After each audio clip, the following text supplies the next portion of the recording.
He's not breathing! Somebody help! The words tore from my throat before I even realized I had screamed them. My hands trembled as I clutched Bear, my loyal golden retriever, who lay still on the sidewalk, his fur matted with blood. The street was eerily quiet, despite the chaos unraveling before me. Porch lights flickered on, and distant sirens wailed, but all I could focus on was my best friend, my protector, lying motionless in my arms. Just minutes earlier, we had been enjoying our usual evening walk through the neighborhood. The sky was painted in soft pinks and oranges as the sun dipped below the horizon, casting long shadows across the pavement. Bear trotted beside me, his tail swaying with every step, his golden fur catching the last rays of daylight. I had lived in this town my whole life. Maplewood was the kind of place where everyone knew everyone. Kids rode their bikes without a care in the world, and neighbors waved from their porches. Crime was something that happened on the news, not here. At least, that's what I thought. We had just turned down a quiet stretch of road, passing by the old Jensen house, when I heard something behind me. A faint shuffle. The hairs on the back of my neck arose. I glanced over my shoulder, but nothing seemed out of place. Just the familiar houses, neatly trimmed lawns, and the occasional flicker of a TV screen through a window. Then I felt it. A presence. A shadow moving too fast. A burst of movement from the corner of my eye. Before I could react, I was grabbed from behind. A strong arm wrapped around my torso, yanking me backward. My heart slammed against my ribs as adrenaline took over. "Don't scream," a voice hissed in my ear. But I did. I screamed as loud as my lungs would allow. The grip tightened. I kicked and struggled, my mind racing, trying to make sense of what was happening. And then, just as suddenly as I had been grabbed, the pressure lifted. A blur of gold and fury shot past me. Bear. He lunged, teeth bared, growling in a way I had never heard before. His powerful body slammed into the man who had grabbed me, knocking him off balance. The stranger, his face obscured by a dark hoodie, stumbled, flailing as Bear latched onto his arm. A strangled yell filled the air as Bear fought with everything he had. Then the man pulled something from his pocket, a glint of silver, a knife. I barely had time to react before it slashed downward. Bear yelped, his body jerking. My stomach twisted into knots as I watched him stagger back, his legs giving out beneath him. "No!" I screamed, lunging forward. The man wasted no time. He turned and ran, disappearing into the night as fast as he had come. My entire world narrowed down to the golden fur in my arms, rising and falling in uneven breaths. "Bear, stay with me, buddy. Just hold on." I fumbled for my phone, dialing 911 with shaking fingers. My voice cracked as I tried to explain what had happened. "My dog. He was stabbed. Please hurry." Minutes stretched into eternity. By the time the paramedics arrived, neighbors had gathered, whispering in hushed voices. A few had seen glimpses of the attack, but no one knew who the man was. The police arrived soon after, taking down statements, asking me questions I could barely process. Bear was rushed to the nearest emergency vet clinic. I rode in the back seat of a neighbor's car, my hands pressed against his fur, feeling the sticky warmth of his blood. "You're going to be okay," I whispered over and over, as much for myself as for him. The clinic was a blur of lights and voices. A team of veterinarians whisked Bear away as I stood there, helpless. The waiting room was cold, the chairs stiff and unwelcoming. I couldn't sit. I couldn't think. My entire world was in that operating room. I must have paced for hours. People came and went, but I barely registered them. Then, finally, the vet stepped out. Her expression was unreadable as she approached. "He's stable. she said. "He's a fighter, but we found something unusual during surgery." My stomach dropped. "What do you mean?" She hesitated, glancing down at the clipboard in her hands. "We ran some routine scans before operating. His injury wasn't deep, and we were able to stop the bleeding, but while examining him, we noticed something strange in his chest X-ray." I swallowed hard. "Strange how?" She met my eyes. "We found a microchip, and it's not the one you had registered for him." The words barely made sense. "That can't be right. I've had Bear since he was a puppy. I got him from a breeder. His papers, his records, everything is in order." The vet nodded. "I understand, but this chip is different. It's older, from years before the one your vet implanted when you adopted him. It has a different ID number, one that traces back to a different owner." I shook my head. "That's not possible. Bear is mine. He's always been mine." "I believe you," she said gently. "But this microchip was registered under a missing dog report from 7 years ago." My mind spun. 7 years ago? That would mean Bear had another life before me. Another family. A past I never knew about. "Who did he belong to?" I asked, my voice barely above a whisper. The vet glanced at the file again before meeting my gaze. According to the records, his original name wasn't Bear. It was Max, and he belonged to a family in another state. They lost him under mysterious circumstances. A chill ran down my spine. "What do you mean?" She hesitated. "The report says he went missing after a break-in at their home. The case was never solved. The family moved away after the incident, and their contact information is outdated." I tried to process the weight of her words. Bear, Max, had a history I never knew. He had lived another life before he became mine. And now, after saving me from an attack, a new mystery had unfolded. I looked through the window into the recovery room, where Bear lay, his breathing steady but his eyes tired. No matter where he came from, one thing was clear. He was my hero. And now, I owed it to him to uncover the truth. I just didn't know what I was about to find. I barely slept that night. Every time I closed my eyes, flashes of the attack jolted me awake. Bear lunging, the knife glinting, his yelp of pain. But it wasn't just the attack that kept me tossing and turning. It was the revelation that Bear, my loyal companion, wasn't always mine. That name, Max, echoed in my mind like a ghost from his past, a life I had never known existed. The next morning, I sat at my kitchen table, Bear curled up beside me on his bed, his bandaged side rising and falling in steady breaths. I had called out of work. There was no way I could focus on anything else. My laptop sat open in front of me, a blank search bar waiting. I took a deep breath, then typed in the details the vet had given me. Max, missing dog, 7 years ago. At first, nothing relevant popped up. There were lost dog postings, but none matched Bear. But then I found it, an old news article buried deep in the search results. My pulse quickened as I clicked the link. The headline read, "Family's dog stolen in home invasion. Suspects never found." I read through the article with growing disbelief. It detailed a break-in at a home in Charlotte, North Carolina. A family, David and Emily Carter, had come home one evening to find their house ransacked. Valuables were taken, but the strangest part was that their golden retriever, Max, had vanished.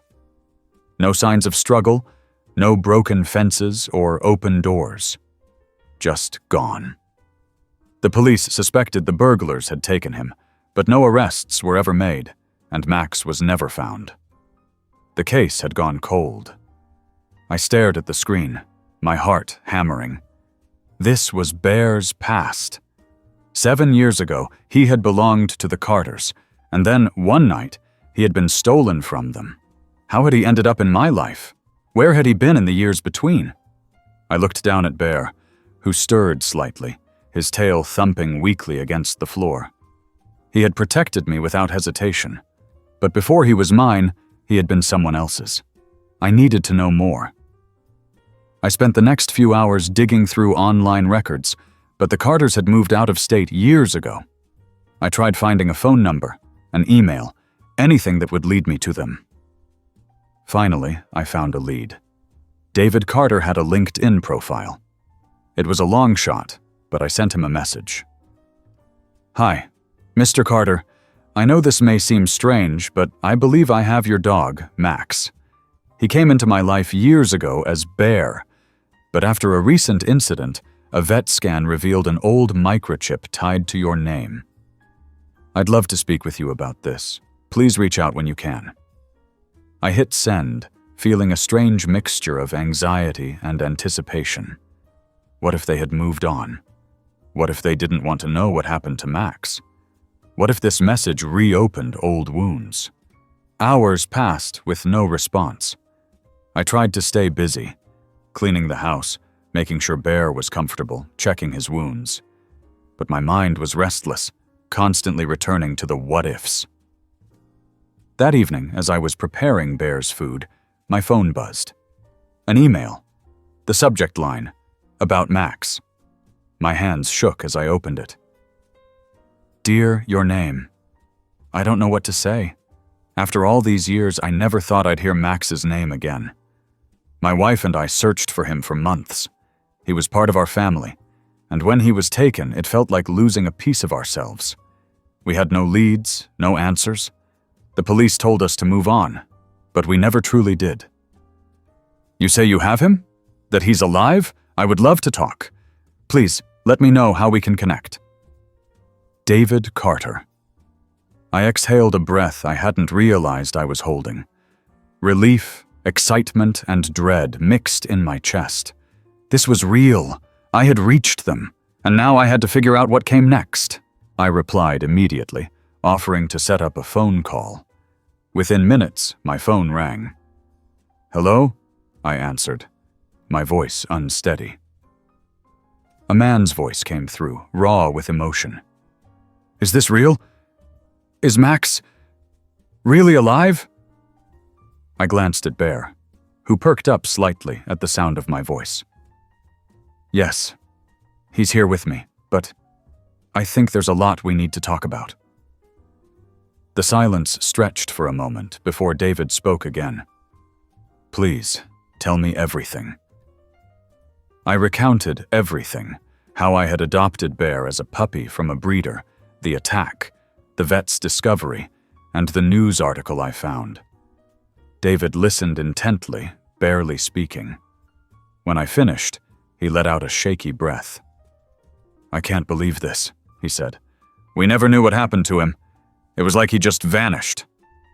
"What happened that night?" I asked. "When he was taken?" David hesitated. "It was terrifying. We had gone out for dinner and came home to find our house broken into. They took jewelry, electronics. But the worst part was Max. The police said it was likely a targeted theft. Golden retrievers are valuable, and some criminals steal dogs to sell them. We searched shelters, rescues, posted flyers. Nothing." My stomach twisted.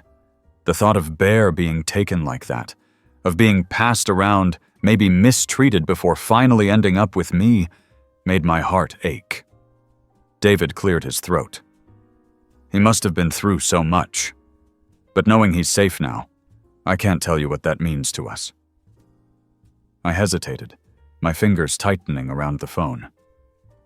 "Would you want to see him?" Silence. Then a deep breath. "Yes.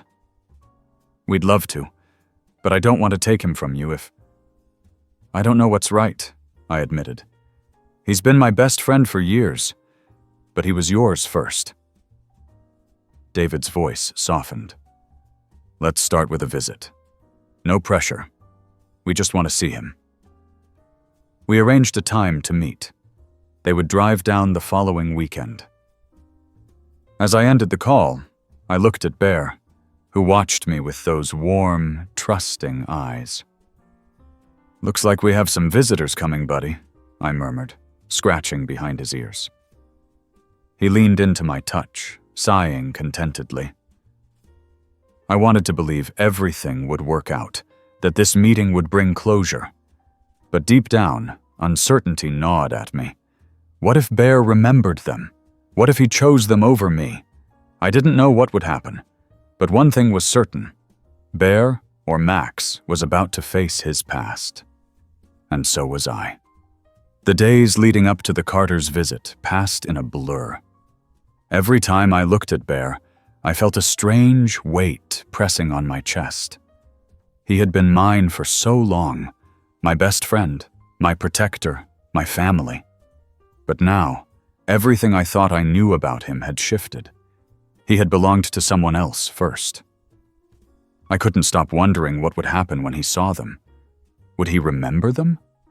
Would he choose them over me? The thought made my stomach churn, but I reminded myself that this wasn't about me.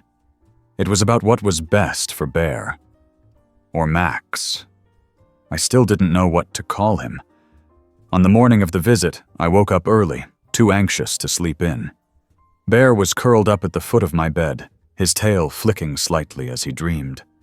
I reached out and ran a hand over his soft fur, feeling the steady rise and fall of his breathing. "We've got a big day ahead, buddy," I murmured. He stirred slightly, then lifted his head, his eyes blinking open.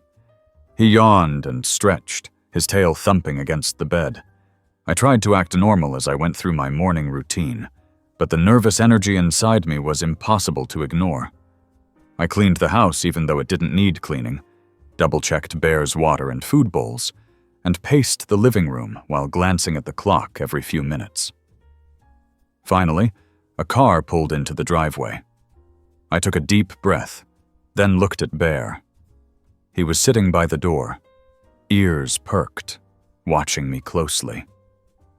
I hesitated, then reached down and gave his head a gentle scratch before opening the door. David and Emily Carter stepped out of the car. They looked exactly like I had imagined them, kind but tired, as if the years had never quite healed the loss of their dog. David was tall with graying hair, while Emily had soft eyes that immediately welled with tears when she saw Bear. "Oh my God," she whispered, pressing a hand to her mouth. Bear stiffened beside me. He didn't bark or growl, just stood completely still, his gaze locked on them. I felt his muscles tense, as if something deep inside him was stirring. "Max?" David said softly, his voice barely above a whisper. Bear's ears flicked. His tail gave a single, hesitant wag. Emily took a step forward. "Oh, sweet boy," she murmured. "It's really you." Bear let out a low whine, and then, as if something clicked, he moved. He stepped forward tentatively, sniffing the air, and then his entire body language changed. His tail began wagging faster, his ears perked up, and suddenly he was bouncing on his paws, his excitement growing with each passing second. Emily dropped to her knees, and before I could say anything, Bear rushed to her, pressing his face against her chest. She let out a choked sob as she wrapped her arms around him, running her hands through his fur. David knelt beside her, his hand trembling as he reached out to touch him. "You're really here," he said, his voice thick with emotion. I stood frozen, watching it all unfold. A lump formed in my throat. This was their dog. This was their Max. And no matter how much I loved him, there was no denying the bond they still had. Tears burned the back of my eyes, but I forced myself to hold it together. This was what was right. Bear deserved to have closure. Emily finally looked up at me, her cheeks wet. "Thank you," she said, her voice breaking. "Thank you for taking care of him." I nodded, unable to speak. I didn't trust myself not to break down. David cleared his throat, standing up. "We never stopped looking," he said. "We thought we lost him forever." I swallowed hard. I didn't know. I had no idea he had another family." "You couldn't have," Emily said, stroking Bear's head as he leaned into her. "But you gave him a good life. That's all that matters."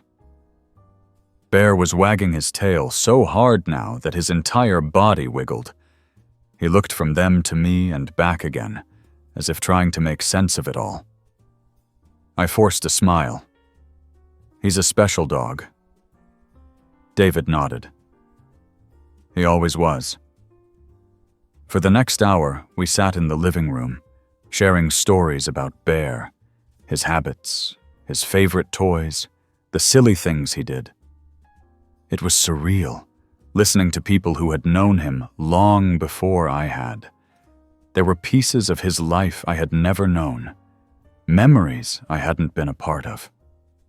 Emily wiped her eyes and looked at me. "I know this is a lot. We don't want to take him away from you. You've been his family for years." I felt the words like a punch to the gut. My instinct was to say, "Of course he should go with you." But the truth was, I didn't know what was best. David hesitated before speaking. Maybe we can take this slow. We don't have to decide today." Relief flooded through me. "Yeah," I said, nodding. "That sounds good." Bear trotted over to me and nudged my hand with his nose. I scratched his ears, and he let out a happy sigh. I looked at the Carters, seeing the hope in their eyes, and knew this was only the beginning of a complicated journey. I didn't know what the right answer was yet, but one thing was certain. Whatever happened next, we would figure it out together. The days following the Carters' visit were filled with an odd mix of emotions. Bear, Max, was still the same loving dog who greeted me every morning with that goofy grin and wagging tail, but I couldn't shake the feeling that something had shifted. He had remembered them. He had looked at them with a recognition I could never replace. And yet when they had left that evening, Bear had followed me to bed like always, curling up at my feet like he had done every night for years. David and Emily had kept their promise. They didn't push for a decision. We agreed to take things one step at a time, and so the following week, they returned, this time bringing a few of Max's old toys and blankets from years ago. When they arrived, I watched as Bear sniffed at the old blanket curiously, before something seemed to click. His tail began to wag, and he let out a soft, excited whine before pawing at it. Emily wiped at her eyes again as she watched him interact with the old items. "He used to drag that blanket everywhere," she said, laughing softly, "even when it got too small for him." Bear carried the blanket around for the rest of the evening, alternating between curling up with it on the floor and bringing it over to nudge against my leg. It was strange to see this new side of him, one tied to a past I had never been a part of. David leaned forward, clearing his throat. "We were thinking, maybe we could take him for a short visit next time. Just a day, nothing more. Let him see the old house, the yard he used to run around in." My stomach twisted at the thought. It made sense. Bear had once lived there, and maybe seeing it again would give him clarity. But what if he didn't want to come back? What if he realized where he truly belonged? I took a breath, forcing myself to nod. Yeah, that sounds fair." They both smiled, relief washing over their faces. We planned for that weekend, and when Saturday morning arrived, I felt like I was sending my child off to their first day of school. I packed some of Bear's favorite treats, his leash, and gave him an extra long hug before helping him into the Carters' car. "Be good, buddy," I whispered as I scratched behind his ears. He licked my hand and gave me that look, The one that always reassured me he'd be back. But this time, it didn't feel like enough.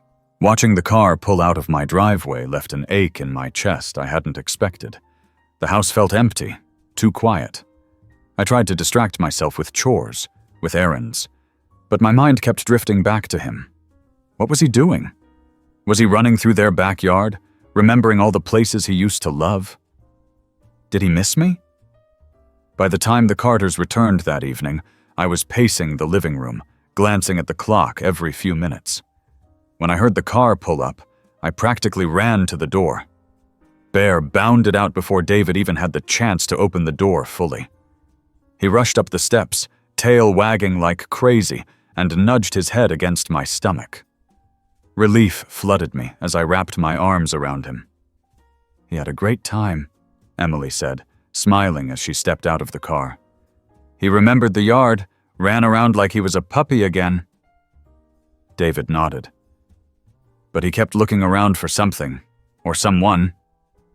He gave me a knowing look. "I think he was looking for you." I let out a breath I hadn't realized I was holding. "Yeah?" "Yeah," David said softly. "He loves us, but it's clear where he feels safest now." Emily wiped at her eyes, then reached into her bag. "We brought this. We thought you should have it." She handed me an old collar. It was worn, the tag scratched from years of wear, but I could still make out the engraved name. Max.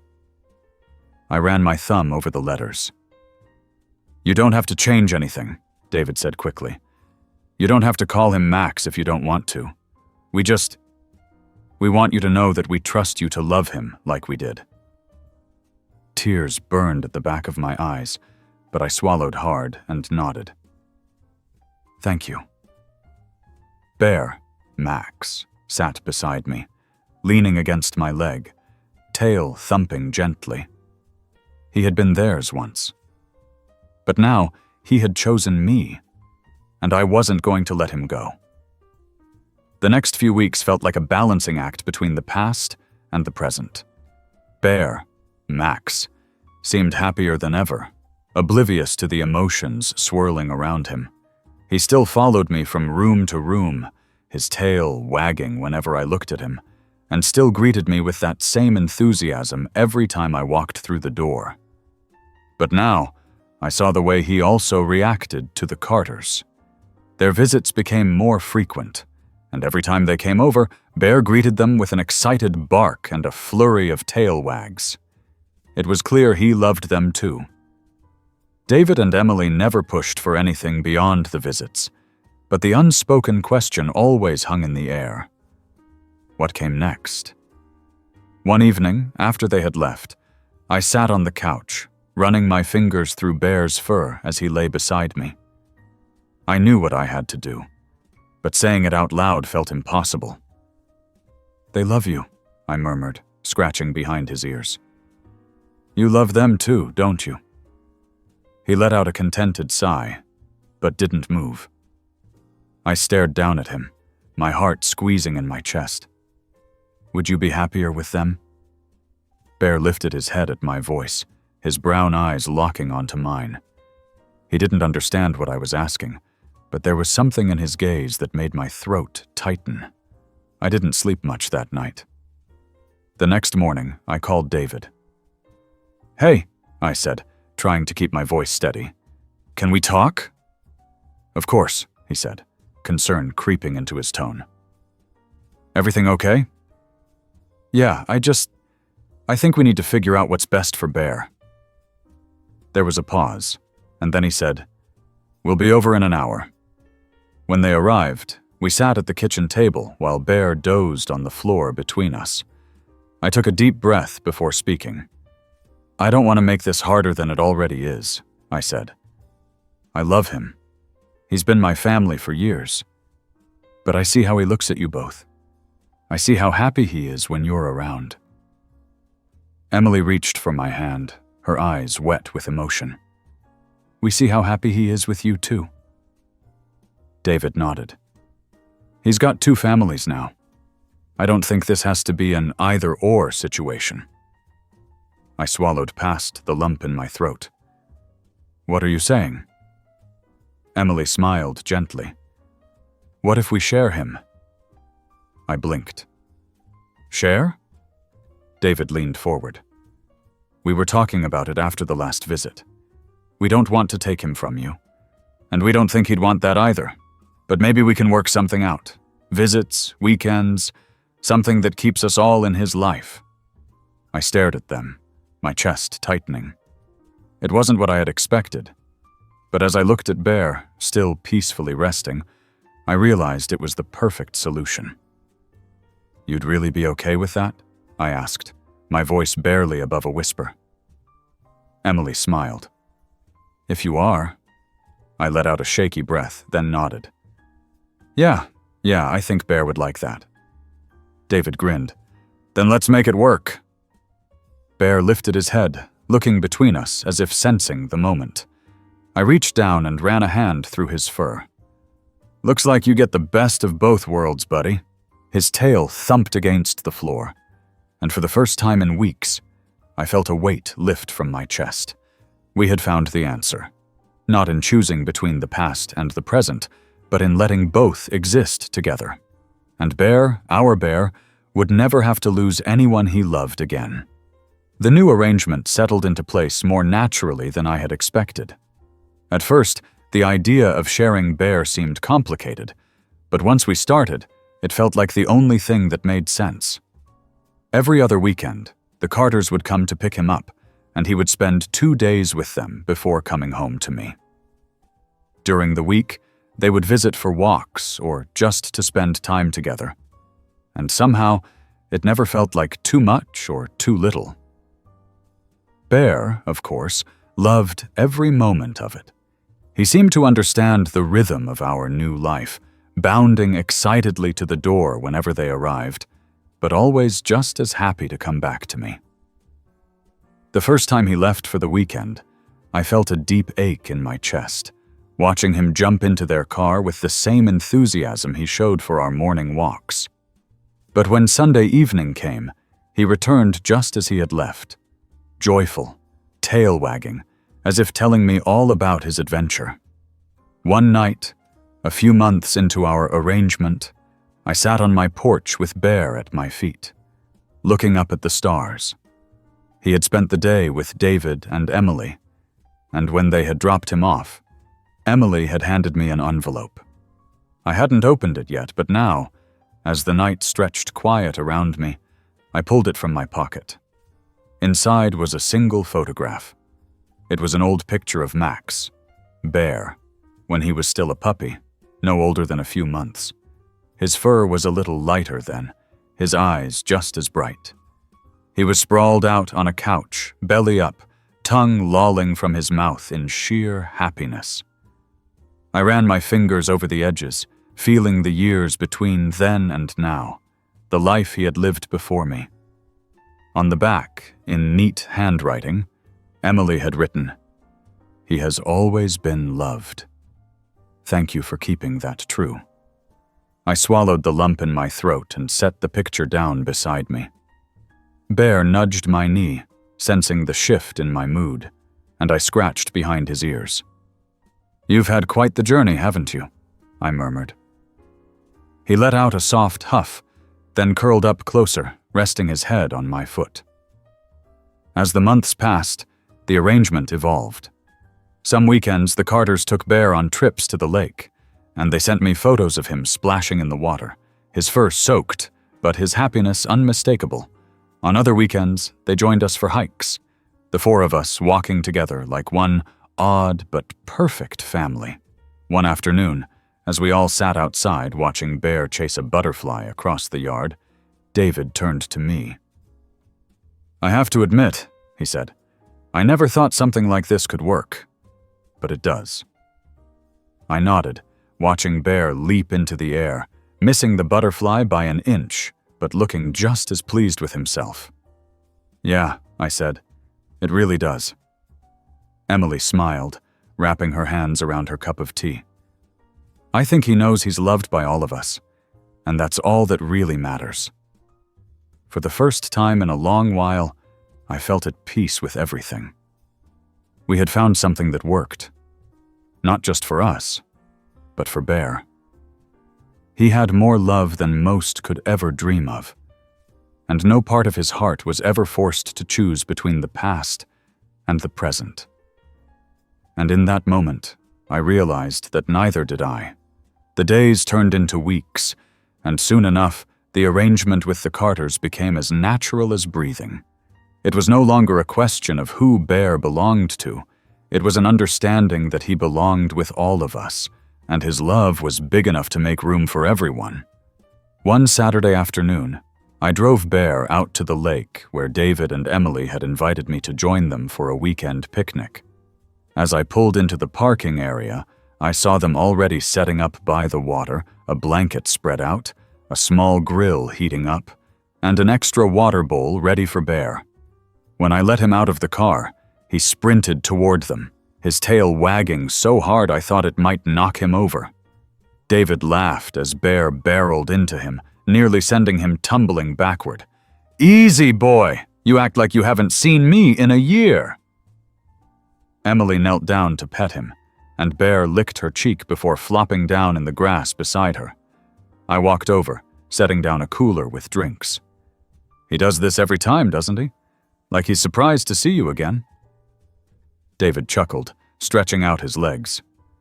"I think he just loves hard. Doesn't matter how many times we come and go." We spent the afternoon grilling, talking, and playing fetch with Bear by the water.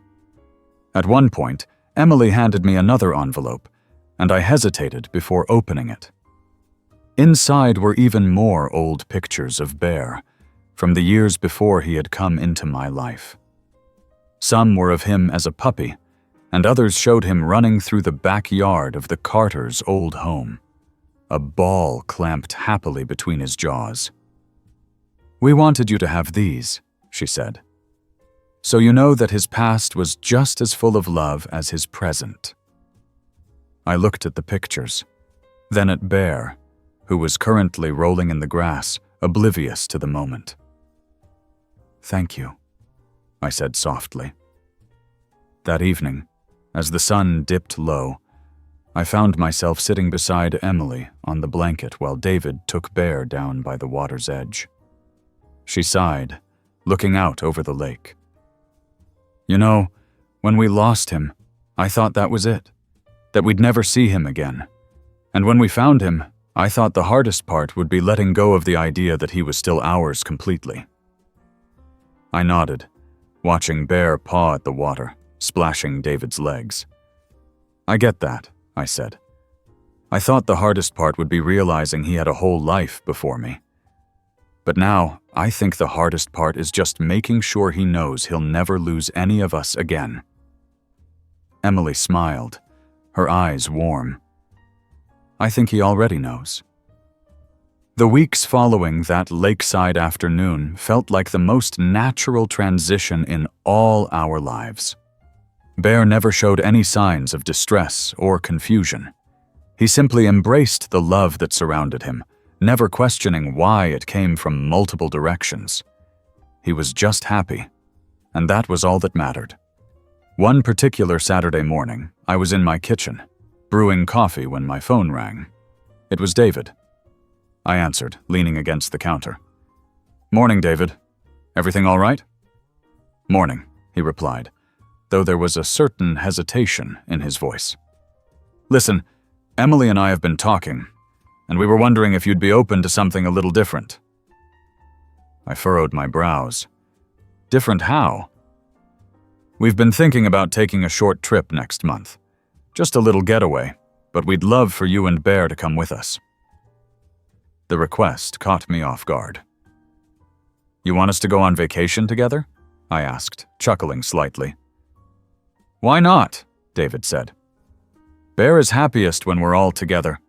It doesn't have to be anything extravagant, just a quiet cabin in the woods, some fresh air, and plenty of space for him to run around." The idea wasn't something I had ever considered. But as I glanced at Bear, who was resting near my feet, his ears perked at the sound of my voice, I realized it actually made sense. "All right," I said. feeling the edges of a smile form. "Where are we thinking?" David seemed relieved. "There's this cabin up in Blue Ridge. We've stayed there before, and it's perfect for something like this. No cell service, lots of trails, a big lake. I figured it'd be a great place for us all to unwind." I took a moment to consider. The past few months had been an emotional whirlwind. Maybe a trip like this was exactly what we needed, not just for Bear, but for all of us. "I'm in," I finally said. "Great," David replied. "I'll send you the details later today." After hanging up, I looked down at Bear and rubbed his head. "Looks like we're going on an adventure, buddy." He wagged his tail in response, stretching lazily before trotting over to his favorite spot near the window. The weeks leading up to the trip flew by. Between work, preparing supplies, and ensuring we had everything we needed for Bear, I barely had time to overthink what this meant for our dynamic. We had already become an odd but functional family. Maybe this was just another step forward. Finally, the day of the trip arrived. David and Emily met me at my house, their SUV packed to the brim with supplies. Bear, sensing the excitement, leaped into the back seat with a burst of energy. The drive to Blue Ridge was peaceful. Emily sat in the front, humming softly to the music playing on the radio, while David and I took turns making small talk. Bear alternated between looking out the window and napping in the back, his tail thumping against the seats every now and then. After a few hours, we arrived at the cabin. It was tucked away between towering trees, the scent of pine filling the air. A small lake shimmered nearby, reflecting the clear sky above. Bear wasted no time exploring. The moment the car doors opened, he darted into the open field, barking excitedly as he sniffed at the grass. I laughed, watching him run in loops, his joy infectious. "I think he approves," Emily said, smiling as she stretched her arms above her head. "I'd say so," I agreed. We spent the rest of the afternoon settling in. The cabin was cozy, with large windows that let in the warm glow of the sun. A stone fireplace sat in the center of the living room, and the kitchen was stocked with everything we needed for the weekend. That evening, as the sun dipped below the horizon, we sat outside around a small fire pit. Bear lay curled up beside me, his head resting on my lap as the fire crackled. "It's strange," David said, staring into the flames. "How something that once felt like a loss turned into something completely unexpected." Emily nodded. "I think about that a lot. If we hadn't lost Max, we never would have met you. And he never would have had this second life full of love." I looked down at Bear, rubbing his side gently. "I used to worry that I wasn't his real family," I admitted. "That I had taken something from him. But now I know he's always had one. It just grew." David smiled, and we're grateful for that. We sat in comfortable silence, the fire flickering, the night air cool but refreshing. Bear shifted slightly, letting out a content sigh. He was home, not in one place, but with the people who loved him most. And as I looked around, I realized that for the first time I didn't need to question anything. This was exactly where we were meant to be. The first morning in the cabin was crisp and quiet, the kind of stillness that only the deep woods could offer. The only sounds were the occasional rustle of the trees and the faint ripple of water from the lake. Bear had spent the night curled up between the couch and the fireplace, his body rising and falling in steady breaths, completely at peace. As I stretched, I glanced toward the small window, where the first hints of morning light were filtering through the trees. I could hear the low murmur of voices from the kitchen, David and Emily already awake.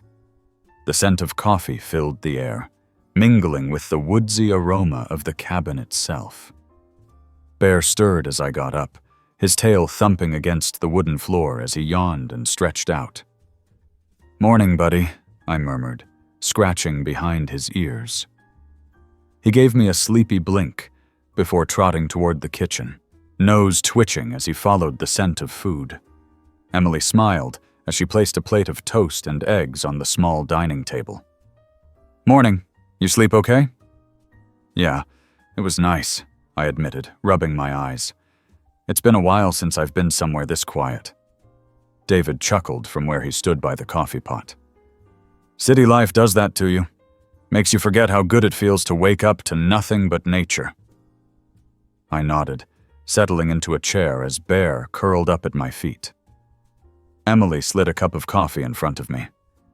"We were thinking about hiking one of the trails today, if you're up for it. There's a great overlook a few miles out." "That sounds perfect," I said, glancing down at Bear, who was already alert and listening. "And I think someone else would love it too." After breakfast, we packed up a few snacks and plenty of water before heading out.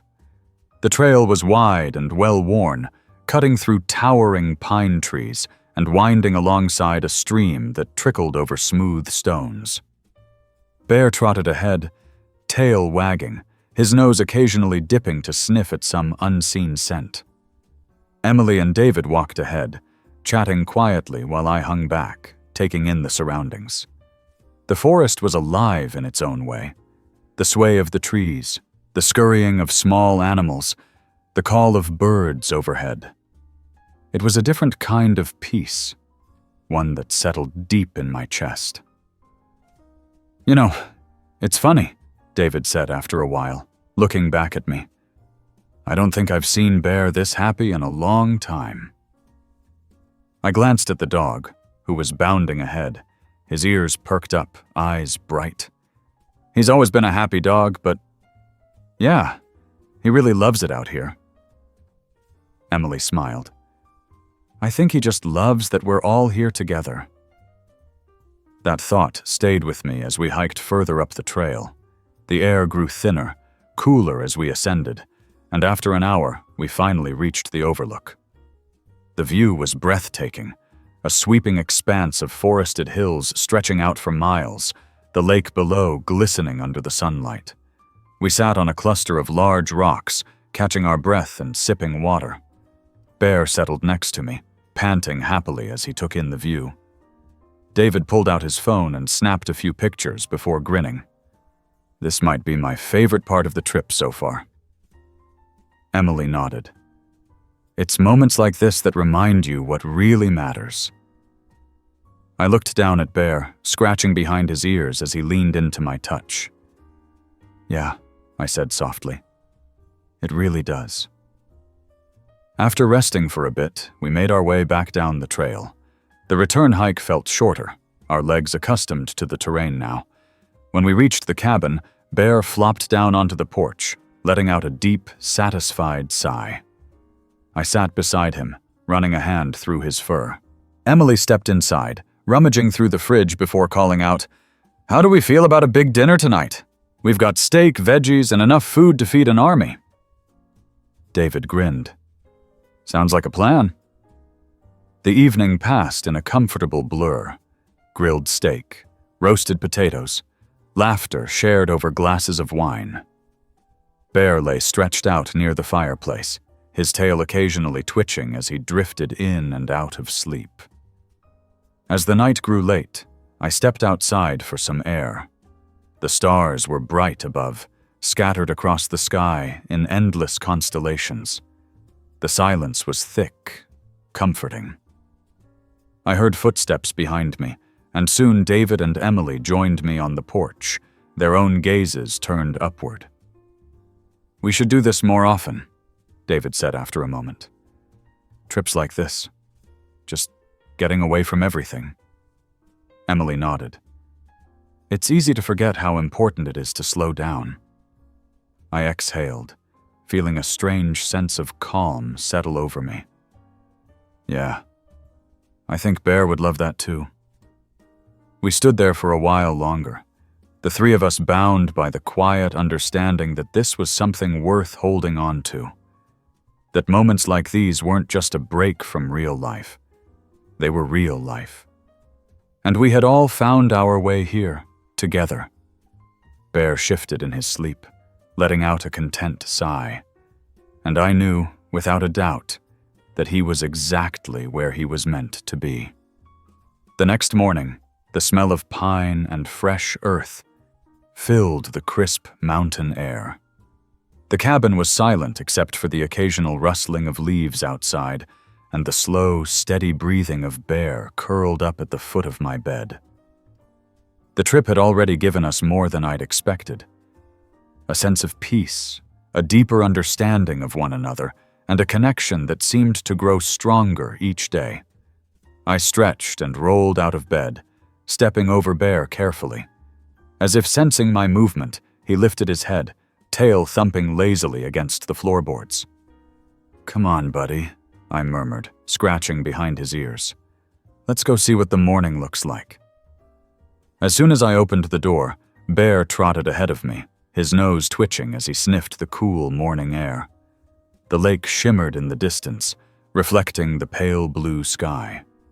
Everything was still, untouched by the chaos of the outside world. I took a deep breath and let the tranquility settle over me.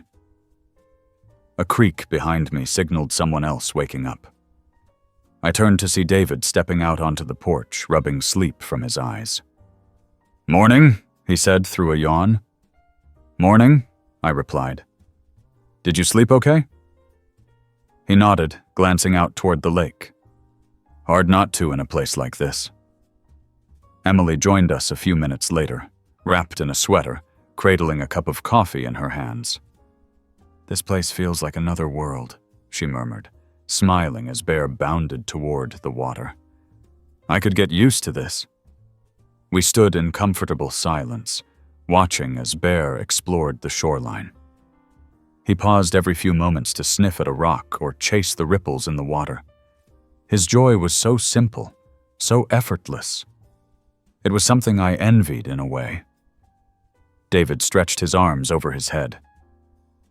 "We should take the canoe out today. The lake looks perfect for it." "That sounds great," I agreed. "Bear's probably going to try to jump in halfway through." Emily laughed. "That wouldn't surprise me in the slightest." After breakfast, we packed a small cooler with sandwiches and drinks, grabbed the oars, and carried the canoe down to the water. Bear, of course, was immediately excited, circling us with his tail wagging. As we eased the boat into the lake, he hesitated for only a second before leaping in after us, splashing water everywhere. "Called it," I said, shaking my head as I reached over to steady him. David laughed. "You think he remembers this from when he was a puppy?" I shrugged, watching Bear paddle alongside the canoe, tongue hanging out of his mouth. "Maybe. Or maybe he's just happy to be here, no matter what." The lake was calm as we rode deeper into its glassy surface. The trees reflected on the water in perfect symmetry, and the occasional fish broke through the surface, creating ripples that expanded outward. We took turns paddling, letting the sun warm our skin as we drifted further away from shore. After an hour, we found a small cove shaded by overhanging branches. Emily reached into the cooler and handed out sandwiches while Bear climbed onto the shore, shaking off water before flopping down in a patch of sunlight. "This might be my favorite day so far," Emily said, leaning back against the canoe. David nodded. "Yeah, it's hard to imagine going back to normal life after this." I glanced at Bear, who was now dozing happily. "I think we're redefining what normal is." The afternoon passed in easy conversation and laughter, the kind of simple happiness that didn't need any grand gestures to be meaningful. We told stories, reminisced about our lives before Bear brought us together, and talked about what the future might look like. Eventually, we paddled back to the cabin, exhausted but content. Bear, having spent the day swimming and running, flopped onto the porch as soon as we arrived, letting out a happy sigh. As the evening settled in, We built a fire outside. The flames crackled, casting flickering shadows against the trees. Bear curled up between us, his fur warm from the heat of the fire. "You know," David said, staring into the flames, "I used to think losing Max was one of the worst things that ever happened to us. But now, looking at where we are, I don't know. Maybe it was just the path that led us here." Emily reached over and squeezed his hand. "Yeah, I think so too." I ran a hand through Bear's fur, feeling the rise and fall of his steady breaths. "Life's funny like that. You never know how things are going to turn out." David smiled. "But sometimes, it turns out better than you ever imagined." The fire crackled, and the stars above shone brighter than I'd ever seen them. And in that moment, surrounded by the people who had become family, I knew one thing for sure. This was exactly where I was meant to be. The following morning was even more peaceful than the last. The air was crisp, carrying the scent of damp earth and pine, and the faint hum of birds in the trees provided a gentle backdrop to the morning stillness. Bear stretched out beside my bed, blinking up at me before letting out a deep, contented sigh. As I stepped outside, the lake shimmered in the early light, its surface untouched and glass-like. Emily and David were already sitting on the porch, steaming mugs in their hands. "Morning," I greeted, stretching my arms over my head. "Morning," Emily said, shifting to make space for me on the porch steps. "Did you sleep okay?" "Like a rock," I admitted. "Something about this place makes it impossible not to."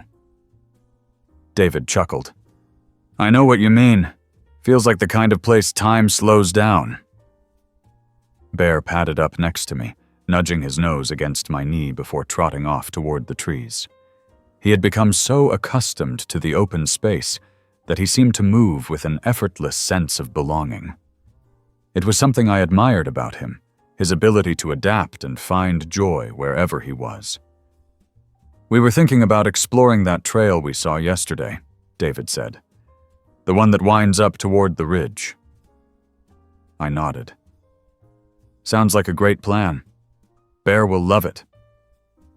After breakfast, we packed water and snacks before heading out. The trail was slightly overgrown, branches reaching out in winding arcs, but the path was still visible.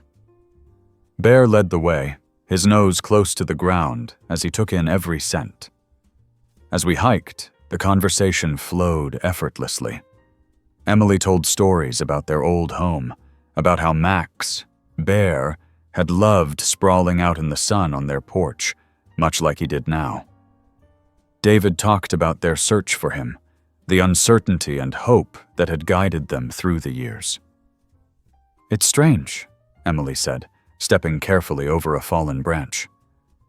"I spent so long mourning the loss of him, and now that we've found him, it's like the grief was just making space for something better." I glanced at her, processing her words. I think things have a way of working out the way they're meant to, even when it doesn't make sense at first. David exhaled a slow breath. "Yeah. And looking at him now, seeing how happy he is, it's proof that he was always loved. That's what matters." The ridge opened up to a breathtaking view, rolling hills and endless sky, stretching far beyond what I'd expected. We stood in silence for a moment, taking in the view. Bear trotted up beside me, his tail wagging as he nudged against my leg. "All right, buddy," I murmured, scratching behind his ears. "What do you think?" He huffed in response, before plopping down beside me, his tongue lolling in a happy pant. Emily smiled, resting her hands on her hips. "We should get a picture." David pulled out his phone and snapped a few shots, then turned the camera toward me and Bear. "Come on, you two." I laughed, but leaned into Bear, wrapping an arm around him as the camera clicked. He leaned right back, his warmth reassuring and familiar. "Perfect," David said, glancing at the image before pocketing his phone. "I think that one's going on the wall." The hike back was slower, more thoughtful. By the time we returned to the cabin, the late afternoon sun had begun to dip, casting a golden glow over everything. We built another fire, much like the night before, and sat around it as Bear dozed at our feet. "I think this has been my favorite trip we've ever taken," Emily said, her voice soft. David nodded. "Same here." I looked at Bear, at the quiet peace that had settled over all of us. "I think we should make this a tradition." David smiled. "Agreed." The fire crackled, and for the first time in a long while, I felt completely at ease. There was no worry about the past, no fear of what was next, just the moment and the people I shared it with. And in that moment, I knew we had found something rare, something worth holding on to. The morning started with a golden glow seeping through the cabin windows, warming the wooden floors and casting long shadows. The air smelled of fresh pine and last night's embers still smoldering in the fire pit outside. Bear stretched out beside me, his head resting against my leg, completely at peace. I ran my fingers through his fur, feeling the steady rhythm of his breathing, grounding myself in the moment. A soft knock at the door made Bear's ears twitch, but he didn't move. I eased myself up, careful not to wake him fully, and walked to open it. Emily stood there, wrapped in a thick sweater, her hands curled around a steaming mug. "Morning," she greeted, her voice hushed. "Morning," I replied, stepping aside to let her in. David was already awake, sitting at the kitchen table, flipping absently through a book. He looked up and smiled. "We let you sleep in today." I chuckled, rubbing the back of my neck. Guess I needed it. Emily sat down across from David, and I grabbed a cup of coffee before joining them. We sat in comfortable silence for a while, listening to the soft sounds of nature outside. The trip had brought an unspoken ease between us, something that didn't need to be explained, just understood. Bear eventually woke and padded over, resting his chin on my lap before letting out a deep sigh. I scratched behind his ears, glancing out the window. "What's the plan for today?" David stretched and set his book aside. "We were thinking of taking Bear on another long hike. There's a waterfall a few miles out, supposed to be beautiful this time of year." Emily nodded.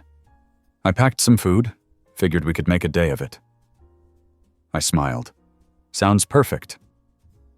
After a quick breakfast, we packed our bags and headed toward the trail. The morning air was cool, but the sun was rising higher, promising warmth as the day stretched on.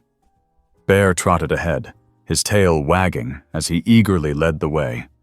The trail wound through dense forest, the scent of damp earth and moss filling the air.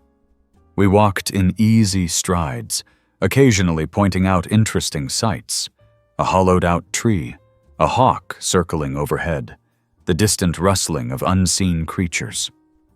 As we neared the waterfall, the sound of rushing water grew louder, mingling with the songs of birds and the occasional snap of twigs beneath our feet. When we finally broke through the trees, the sight took my breath away. The waterfall cascaded over smooth rocks, its mist catching the sunlight and creating tiny rainbows. The pool beneath it was clear, reflecting the sky like a mirror. Bear bounded forward, his paws kicking up dirt as he rushed to the water's edge, sniffing curiously before plunging in without hesitation. Emily laughed, shaking her head. "He really doesn't hesitate, does he?" I grinned. "Not one bit." We set up a small picnic on a flat rock nearby, laying out sandwiches and fruit. Bear, dripping wet, eventually came back and flopped down beside me, letting out a satisfied sigh. David took a deep breath, looking out at the waterfall. This place feels untouched. Emily nodded. Like a little hidden world. I looked at Bear, his eyes half closed in contentment, and felt something settle deep in my chest. A sense of belonging, of knowing we were exactly where we were meant to be. The day passed slowly in the best way possible. We hiked a bit further after lunch, exploring small offshoot trails and finding unexpected clearings filled with wildflowers. Bear led the way, pausing every so often to make sure we were still behind him. By the time we returned to the cabin, the sky was painted in soft pinks and oranges, the promise of another peaceful night settling in. We made dinner together, laughter filling the small space as we recounted moments from the day. Bear dozed by the fireplace, his paws twitching as if he were still running through the woods in his dreams. Later, as we sat outside watching the stars blink into existence, David exhaled slowly. This trip, it's been exactly what we needed. Emily nodded. It really has. I reached down to rub Bear's back, feeling the warmth of his fur beneath my palm. Yeah, I murmured. I think it's been exactly what all of us needed. The last morning at the cabin arrived with a quiet stillness that felt different from the days before. The crisp air carried a sense of finality, the knowledge that soon we would have to pack up and return to our usual routines. The lake was calm, barely rippling under the soft morning breeze, and the trees stood tall and unmoving, as if they, too, were holding on to the last moments of peace before life returned to normal. Bear stirred beside me, stretching his legs before pressing his warm nose into my palm. I scratched his head, feeling the weight of the weekend settle in my chest. He had been so happy here, free to roam, to explore, to be surrounded by all of us. And for the first time in a long time, I realized just how much I had needed this too. I sat up slowly, careful not to disturb the others still asleep inside. Emily and David had taken to waking up early every day. But today, perhaps sensing the bittersweet nature of our departure, they had allowed themselves to rest a little longer. I stepped outside, letting the fresh morning air clear the last traces of sleep from my mind. The fire pit, now only scattered with remnants of burned wood, still smelled faintly of the night before. The stars had been breathtaking, and we'd stayed up late talking about everything and nothing. No distractions, no interruptions, just the sound of the fire crackling and Bear dozing happily between us. Bear padded to the edge of the water, dipping his paws into the shallows before turning back to me with his tongue hanging out. He loved it here. I had no doubt about that. And as much as I wanted to hold on to this moment forever, I knew that soon we would be packing up the car, leaving this place behind, and returning to reality. David eventually emerged from the cabin, rubbing his face before yawning. "Morning." "Morning," I replied. "Figured I'd get one last look before we go." He nodded, stepping up beside me. "It's hard leaving, huh?" "Yeah." I exhaled, watching Bear chase the reflection of the sun on the water. I didn't expect this trip to feel so important. David gave me a knowing look. "Sometimes the best things happen when you're not looking for them." Emily joined us a few moments later, holding a cup of coffee and wearing the same contemplative expression we all seemed to have. "I was thinking," she said after a sip, "maybe we shouldn't let this be a one-time thing." I turned to her. "You mean coming back here?" "Yeah," she nodded. "I know we can't do this all the time, but once a year, maybe twice, we take a break from everything. Come back here. Just us. And Bear." David smiled. I love that idea. I looked at Bear, who had trotted back up the hill to nudge against my leg. I think he'd love that too. Packing up felt different, knowing that this wasn't truly goodbye. There was no heaviness, no sadness, just the knowledge that this place would always be here waiting for us. As we loaded the last of the bags into the car, Bear jumped into the back seat, settling in with a happy sigh, as if he too understood that we'd be back. The drive home was quiet but comforting. The mountains faded into the distance, the road stretched ahead, and for once, there was no urgency. Just the steady hum of the car, the occasional glance between friends who had become family, and the presence of a dog who had brought us all together in ways none of us could have imagined. As I pulled into my driveway later that afternoon, Bear lifted his head, looking out the window before letting out a small huff. Home. He knew it. He recognized it. And yet I could tell a part of him was still lingering in the woods, by the lake, beneath the stars. David and Emily helped unload before lingering by the car. "Same time next year?" Emily asked. I smiled. "Absolutely." Bear hopped out, shaking off the stiffness from the drive, then trotted up the porch steps, turning back to look at us. I crouched down, running my hands over his fur. "We'll go back soon, buddy. I promise." He wagged his tail, pressing his forehead against my chest in the way he always did when he knew he was home. And in that moment, I realized something I had always known but never fully put into words. Home wasn't just a place.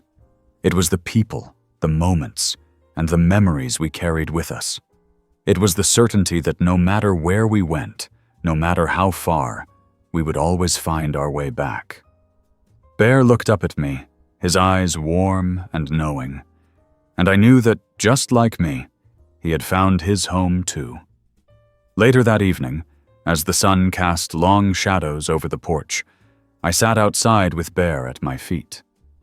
Emily and David had left, but their presence still lingered in the quiet moments of the evening. I watched Bear lift his head to the wind, taking in the familiar scents of home. "You miss it already, don't you?" I murmured, running my hand along his back. His tail thumped lightly against the wooden boards. I pulled out my phone and scrolled through the pictures from the trip. The waterfall, the lake, the moments of laughter frozen in time. I sent a few to Emily and David, a simple caption beneath them. "Already counting down the days." A message popped up from Emily moments later. "Us too. Let's make it happen." I slipped my phone back into my pocket and leaned back against the chair, watching the last light fade from the sky. Bear let out a contented sigh, his head resting against my foot. We would go back. Again and again. Because home wasn't just here. It was wherever we chose to make it. Together.